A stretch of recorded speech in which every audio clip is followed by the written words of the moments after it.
नमस्कार, स्वागत है एक बार फिर आपका EN हिंदी पर। मैं हूं राम भारद्वाज और आप देख रहे हैं EN हिंदी का मॉर्निंग न्यूज बुलेटिन। आज है 6 जुलाई 2021 और हिमाचल प्रदेश की आज की सबसे बड़ी खबरें हम आपके लिए लेकर आए। पेश है आज की सबसे बड़ी खबरें। कृपया वीडियो को लाइक करें, चैनल पर नहीं जुड़े आप सब्सक्राइब करें ताकि हिमाचल प्रदेश की दिन भर की बड़ी खबरों के अपडेट्स रोजाना आपको मिलती रहे। पेश है आज की सबसे बड़ी खबरें। केंद्र से हिमाचल पहुंची कोविड-19 वैक्सीन की 1 लाख से ज्यादा डोज। केंद्र सरकार ने हिमाचल प्रदेश को कोरोना वैक्सीन की 1,74,000 डोज भेजी है। स्वास्थ्य विभाग के पास अब 3,60,000 डोज होगी है। 9 जुलाई से हिमाचल में 18 से अधिक आयु वर्ग के लोगों को वैक्सीन लगाई जानी है। इसको लेकर विभाग तैयारियों में जुटा है। विभाग 1 सप्ताह तक स्पेशल ड्राइव चलाने पर विचार कर रहा है, लेकिन अभी तक इस पर सहमति नहीं बनी है। वैक्सीन की कमी के चलते प्रदेश में 18 साल से अधिक लोगों को वैक्सीन लगाना बंद कर दी गई थी। अब केंद्र से हिमाचल को वैक्सीन आनी शुरू हो गई है। कृषि मंत्री वीरेंद्र कंवर बोले, हिमाचल में तैयार होगी फसलों के बीज।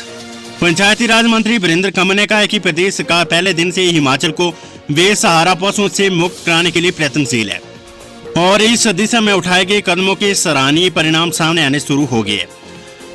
सोमवार को हमीरपुर के निकट नेरी में ठाकुर जगदेव चंद समृद्धि शोध संस्थान के परिसर में विभागीय अधिकारियों के साथ समीक्षा बैठक के दौरान कंवर ने बताया कि अभी तक प्रदेश में लगभग 18,000 बेसहारा पशुओं को विभिन्न गौ सदनों में पहुंचाया जा चुका है।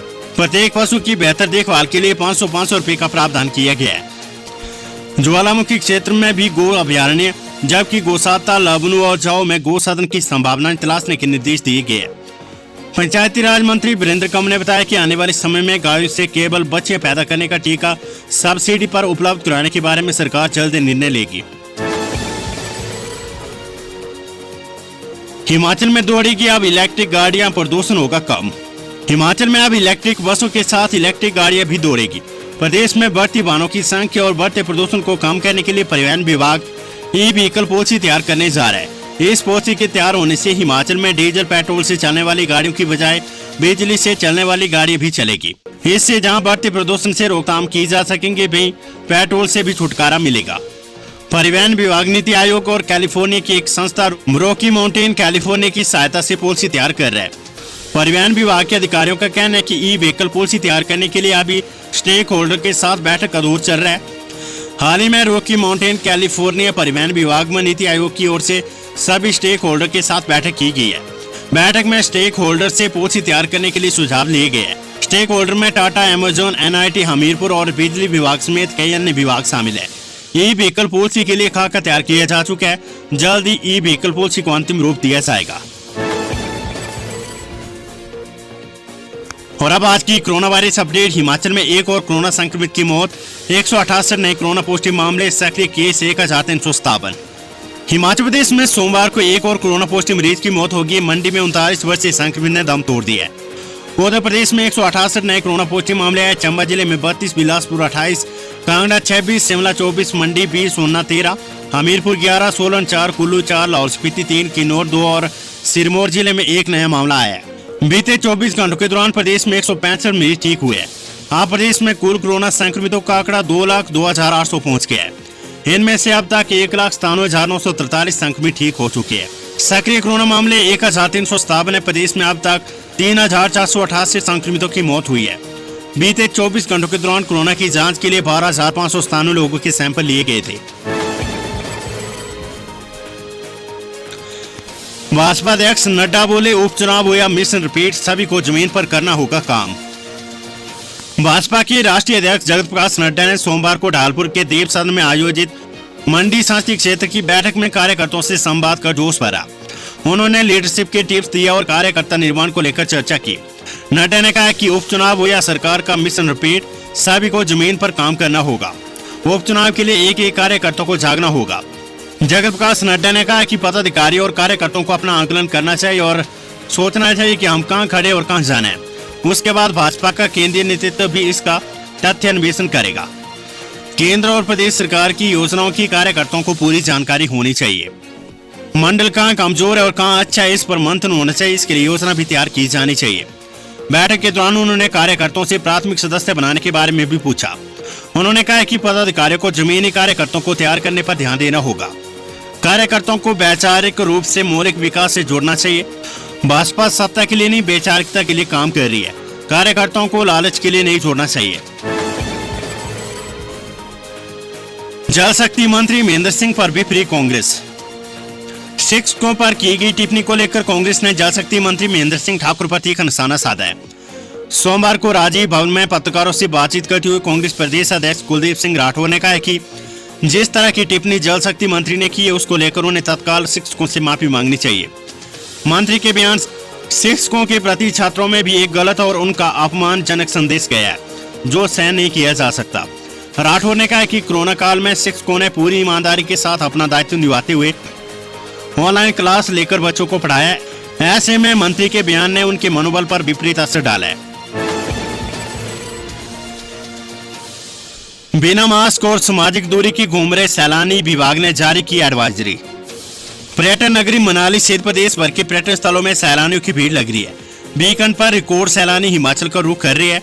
अटल टनल रोहतांग होकर प्रतिदिन सैकड़ों वाहन में सैलानी नॉर्थ पोर्टल के सिसु पहुंच रहे हैं। मनाली सहित अन्य पर्यटन स्थलों में सैलानियों का जमा बाड़ा लगने से एक बार फिर से कोरोना फैलने का खतरा है। अधिकतर पर्यटक मास्क और सामाजिक दूरी का पालन नहीं कर रहे हैं। कोरोना के खतरे को देखते हुए पर्यटन विभाग सतर्क हो गया है। विभाग की ओर से होटलियर और ट्रैवल एजेंटों को एक पत्र जारी किया गया है। इसमें इन्हें कोरोना को लेकर जारी एसओपी के तहत काम करने को कहा गया है। रोहतांग राष्ट्रीय नेताओं की पहली पसंद बनी अटल टनल, नड्डा ने किया दीदार। भाजपा के राष्ट्रीय अध्यक्ष जगत प्रकाश नड्डा ने सोमवार को अटल टनल रोहतांग का दौरा किया। वे मनाली के साथ से हेलीपैड से सड़क मार्ग द्वारा टनल देखने पहुंचे। टनल के नॉर्थ पोर्टल से लाहौर के सिसु पहुंचे, जहां मंत्री डॉक्टर रामलाल मारकंडा ने उनका स्वागत किया। इस दौरान मुख्यमंत्री जयराम ठाकुर, शिक्षा मंत्री गोविंद सिंह ठाकुर और भाजपा अध्यक्ष सुरेश कश्यप भी मौजूद रहे। बड़ी खबर एचआरटीसी से, हिमाचल में 100% सीटिंग क्षमता के साथ बस चलाने की तैयारी। प्रदेश सरकार हिमाचल में 100% सीटिंग क्षमता के साथ बस चलाने की तैयारी कर रही है। परिवहन विभाग ने इसका प्रस्ताव तैयार किया है। 7 जुलाई को होने वाली कैबिनेट की बैठक में इस प्रस्ताव पर मोहर लग सकती है। वर्तमान में प्रदेश और बाहरी राज्यों के लिए 50% सीटिंग क्षमता के साथ बसें चलाई जा रही है। परिवहन निगम भी बसों की सवारियों की ऑक्यूपेंसी बढ़ाने की मांग कर रहा है। प्रदेश में इस समय करीब 1500 बसें रूटों पर दौड़ाई जा रही है, जबकि बाहरी राज्यों के लिए 317 बसें चलाई जा रही है। परिवहन निगम का मानना है कि अगर सरकार 100% तक सीटिंग क्षमता बढ़ाने का आदेश जारी करती है तो प्रदेश और बाहरी राज्यों के रूटों में 3300 बसें चलाई जाएगी। मुख्यमंत्री जयराम ठाकुर बोले, उपचुनाव में काम ना हो, जीत का अंतर, करे कड़ी मेहनत। हिमाचल प्रदेश के मुख्यमंत्री जयराम ठाकुर ने कहा कि पहले भी हम जीते और 2022 में भी जीतेंगे। देवसाधन कुल्लू में मंडी सांसदीय क्षेत्र के पदाधिकारियों की बैठक में सीएम ने कहा कि मंडी लोकसभा चुनाव में जीत का अंतर कम नहीं होना चाहिए। सभी विधानसभा क्षेत्रों के नेताओं को कड़ी मेहनत करने की जरूरत है। उन्होंने कहा कि इससे पहले हमने 3 नगर निगमों का चुनाव जीता है। भाजपा पदाधिकारी और कार्यकर्ता मंडी लोकसभा उपचुनाव में केंद्र और प्रदेश सरकार की योजनाओं को जनता के बीच लेकर जाए और पूर्व कांग्रेस सरकार की तुलना कर जनता को जागरूक करे। मंडी सीट से भाजपा ने बड़े अंतर से जीत हासिल की है। उपचुनाव में ये अंतर कम नहीं होने देना है। प्रदेश में सरकार और संगठन में अच्छा तालमेल है। और अब आज की वेदर अपडेट। हिमाचल में 3 दिन भारी बारिश का अलर्ट, 11 जुलाई तक खराब रहेगा मौसम। हिमाचल प्रदेश में मंगलवार को मौसम मिला जुला रहेगा। कुछ क्षेत्रों में हल्की बारिश होने के आसार है। 7 से 9 जुलाई तक प्रदेश के अधिकांश क्षेत्रों में भारी बारिश और अदर का येलो अलर्ट है। सोमवार को प्रदेश भर में मौसम साफ रहा। ऊना में अधिकतम तापमान 39.4 डिग्री सेल्सियस दर्ज किया गया। रविवार रात को धर्मशाला, सरका घाट और पालमपुर सहित कई क्षेत्रों में बादल झमाझम बरसे थे। मौसम विज्ञान केंद्र शिमला ने 11 जुलाई तक पूरे प्रदेश में मौसम खराब बने रहने की संभावना जताई है। राजधानी शिमला सहित प्रदेश के सभी क्षेत्रों में सोमवार को धूप खिली रही। और अब खबर स्कूल शिक्षा बोर्ड से, 9 जुलाई से होगा 8 विषयों का टेट। हिमाचल प्रदेश स्कूल शिक्षा बोर्ड के अध्यक्ष डॉक्टर सुरेश कुमार सोनी ने बताया कि 9 जुलाई से 8 विषयों का टेट सुबह 10 से दोपहर 12:30 बजे और दोपहर 2 से शाम 4:30 बजे तक परीक्षाएं ली जाएगी। 9 जुलाई को पहले दिन सुबह 10 बजे से जेबीटी टेट और दोपहर को साथ टेट की परीक्षाएं ली जाएगी। अभ्यर्थी लिखित परीक्षाओं के लिए अपने अनुक्रम पत्र बोर्ड की वेबसाइट पर दर्शाए गए लिंक पर जाकर एप्लीकेशन नंबर और जन्म तिथि डालकर डाउनलोड कर सकती है। इसके अतिरिक्त बोर्ड कार्यालय द्वारा जारी अनुक्रम पत्र में उल्लेखित परीक्षार्थी के विवरण जैसे कि परीक्षा का नाम, पिता का नाम जाति व उपजाति में परीक्षार्थियों से ऑनलाइन आवेदन करते समय अगर कोई त्रुटि होगी है तो परीक्षार्थी अनुक्रम पत्र जारी होने की तिथि से 20 जुलाई तक 15 दिन के भीतर बोर्ड कार्यालय में शुद्धि के लिए दस्तावेजों सहित आवेदन कर सकते हैं। इसके उपरांत विभागीय परीक्षा शाखा द्वारा इन विषयों के विवरणों में शुद्धि के लिए विचार नहीं किया जाएगा। अनुक्रम पत्र अलग से डाक के माध्यम से नहीं भेजे जाएंगे। परीक्षा केंद्र या अनुक्रम संबंधित किसी भी जानकारी के लिए अभ्यर्थी किसी भी कार्यालय दिवस को स्वयं या बोर्ड के दूरभाष नंबर 01892242192 पर संपर्क कर सकती है। खबर स्कूल शिक्षा बोर्ड से 10वीं का परीक्षा परिणाम जारी, 99.7% रहा रिजल्ट। हिमाचल प्रदेश स्कूल शिक्षा बोर्ड ने 10वीं कक्षा का परीक्षा परिणाम घोषित कर दिया है। प्रदेश का परिणाम 99.7% रहा है। 0.3% छात्र पास नहीं हुए। ये भी छात्र हैं जिन्होंने परीक्षा परिणाम तैयार करने के लिए तय 7 मापदंडों को पूरा नहीं किया।